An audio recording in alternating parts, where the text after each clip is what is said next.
So prions, the pathology of the disease. As we have already studied that prion are cause the disease of the transmissible spongiform encephalopathy. So we also call that TSC. There are different kinds of the transmissible spongiform encephalopathies we have studied in the human beings, and we have also studied in the animals, just like Jacob's disease in the humans and the mad cow syndrome or the scrappy in the animals. So what is the pathology of this disease, how this disease is caused, and what is the pathology lying inside this disease? Prions are, of course, unfolded proteins, and these are, we can see them in detail. Transmissible spongiform encephalopathies are caused by the abnormal folding of the proteins, which are called prions. They are present already inside the body, so when they are folded abnormally, they are able to cause the disease. The normal protein is the prion protein, and which is designated as PRPC, which is C is the denoted for the cellular. So this is the PRPC, while it will be converted into PRPSE or the PRPTSE. So normal protein, the PRP, is a 35 kDa membrane glycoprotein, which is water soluble and the proteinase sensitive. However, these characteristics will not be able to work whenever this protein will be converted into abnormal protein, which is also called as PRPSC, which is SC is for the scrappy, or PRPTSE, transmissible spongiform encephalopathy. So this normal protein, prion proteins, which are 35 kDa and are also water soluble and having the proteinase sensitive and the glycoprotein of about 35 kDa, which will be folded abnormally. The pathogenesis of the prion diseases. How the prion diseases act and how it will action in the body. The unique feature of the prion diseases is that they are self-propagating and self-transmissible. This is very important because all the TSCs, they are self-transmitting, self-propagating, because the normal protein is already present inside the body endogenously. They are introduced inside the body from the environment, and it converts the normal prions into abnormal ones. So of course they are self-propagating, they are present inside the body, and they will be transmissible. This conversion begins with the initial production of small polymer of misfolded proteins, which we can also call as a seed, which is very small, about not more than about 28 molecules. So from the pathogenesis point of view, the normal proteins of the prion proteins which are present, they will be just begin with the initial production of small polymer, very small polymer of the misfolded proteins. There will be the transcription and the translation will be happening normally, and there will be just a seed, which is called a seed. A small molecule is manufactured, which is about 28 molecules, and then it will lead towards the misfolding of the whole protein.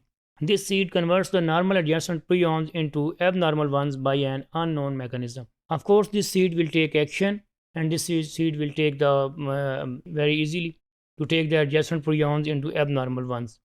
As the more PRP scrappy polymers are produced, they will in turn act as the seeds. One of the seed will be able to produce more and more seeds, and all of the seeds will act as a basic unit for propagation and the conversion of the normal to the abnormal prions. This mechanism of the disease is also implicated in the propagation of protein misfolding that is also involved in the Alzheimer's disease, Parkinson's, and amyotrophic lateral sclerosis. So this disease mechanism is very important, and this mechanism will also concern with some of the most important diseases of the human beings, which is Alzheimer's disease and Parkinson's disease, or the sclerosis of the amyotrophic lateral sclerosis. Pathology of the prion diseases. During the incubation period and active clinical phase of the prion diseases, the PRP TSC is present. Of course, we have already seen that during the incubation and the clinical phase of the prion protein is already present and can transmit the disease in all tissues and body fluids. Most of the body fluids where the disease can be transmitted is the brain, nerves, and the skeletal muscles. However, most of the pathology only develops in the brain.